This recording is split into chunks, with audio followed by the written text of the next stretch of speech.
ഈ കുളത്തിൽ ഒരുപാട് ഫിഷ് ഉണ്ട്, നമുക്കതിനൊക്കെ പിടിച്ച് പൊരിച്ച് തിന്നണം. അതേടാ, നമുക്ക് ഫിഷൊക്കെ പിടിക്കായിരുന്നു, പക്ഷെ നമുക്കറിയില്ലല്ലോ എങ്ങനെയാ പിടിക്കുവാന്ന്.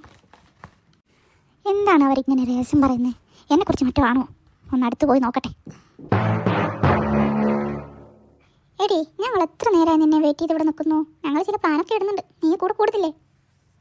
ഓ, അവക്കിപ്പോൾ വലിയ ഫ്രണ്ട്സൊക്കെ ആയില്ലേ, നമ്മളൊന്നും വേണ്ടാന്ന് തോന്നുന്നു.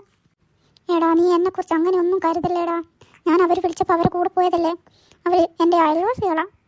പിന്നെ എനിക്ക് പോകാതെ പറ്റില്ലല്ലോ. നിങ്ങൾ എന്താ ഇങ്ങനെയൊക്കെ പറയുന്നത്?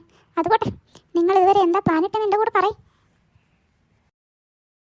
അതെ, ഞാൻ പറയായിരുന്നു ഈ കുളത്തിലെ ഫിഷുകളെല്ലാം നമുക്ക് പിടിച്ചിട്ട് പൊരിച്ച് തിന്നാന്ന്. നല്ല ടേസ്റ്റ് ആയിരിക്കും. എന്താ നിന്റെ അഭിപ്രായം? ഞാനെന്ത് പറയാനാ, എനിക്ക് മീനൊന്നും പിടിക്കാൻ അറിയില്ല. നമുക്ക് വേറെ ആരെങ്കിലും വിളിച്ചാലോ? ആ, നമുക്ക് സഹായം ചോദിക്കാം. പക്ഷേ അവർ നമ്മളെ പറ്റിച്ചാൽ നമ്മുടെ ഫിഷും പോകും, നമുക്ക് ഫിഷ് കിട്ടത്തുമില്ല, ടേസ്റ്റും അറിയില്ല. നമ്മൾ പറ്റിക്കപ്പെട്ടാൽ നമ്മൾ എന്താ ചെയ്യുക? നമ്മളല്ലേ ഇവിടെ കണ്ടുപിടിച്ചത്. അപ്പോൾ അവർ നമ്മളെ ഫിഷും കൊണ്ടുപോയാൽ നമുക്ക് സങ്കടാവില്ലേ? എനിക്കൊന്നും കേൾക്കണ്ട, എനിക്ക് ഫിഷ് ഇപ്പോൾ കിട്ടണം. എനിക്ക് ഫിഷ് പൊരിച്ചിട്ട് കൊതിയാകുക. എടി, നീ ഒരു പരിഹാരം ഉണ്ടാക്കിയതിന്. ഞാനെന്താ ചെയ്യുക? ഇവന് ഫിഷ് കഴിക്കാൻ കൊതിയാവുന്നു പറയുക. എടാ, നീ സമാധാനിക്ക്, നമുക്ക് പിടിക്കാം. നീ ഇങ്ങനെ വിഷമിക്കല്ലേ. നീ പറഞ്ഞത് കൊണ്ട് ഞാൻ ക്ഷമിക്കുക. നമുക്ക് പിന്നെ എപ്പോഴാണ് പിടിക്കാൻ പറ്റുമോ ഫിഷിനെ?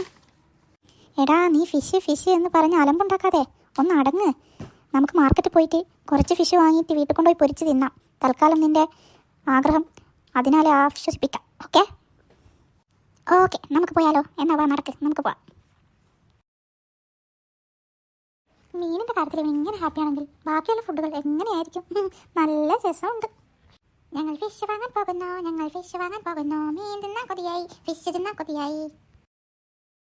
കണ്ടിട്ട് പോകുന്നവരൊക്കെ സബ്സ്ക്രൈബ് ചെയ്യണേ, മറക്കണ്ട.